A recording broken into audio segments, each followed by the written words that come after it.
Speaking of Donald Trump, okay, speaking of Donald Trump, it is confirmed by health officials that he does, in fact, have COVID.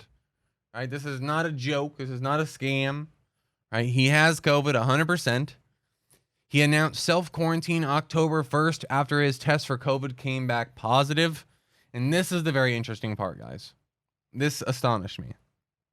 All right, so we have people doing data studies on this, trying to make sure he's okay. And obviously, he's the president, so he's got a lot of people behind him. When we combine data studies in Trump's age, he's 74 years old, his weight, he's considered overweight, and other underlying health risks, officials are saying that he has around a 9 to 12% chance of mortality, guys, of death. Yes, this is 100% serious. He has a 9 to 12% chance of dying from COVID. All right. Now they're claiming that the symptoms are mild, but this is very, very, very, very interesting. Right? And I don't know enough about politics to know what happens in these cases. But 9 to 12% is more than I'd be willing to throw on the line, guys. He's an old dude who's technically considered obese and has other underlying stuff going on. It's crazy to think that there is as much of a 12% chance that this man dies from this, that the president of the United States dies from this, especially in such a crucial time for the election. Right? This guy's supposed to be touring and getting people on his side, and he just got COVID.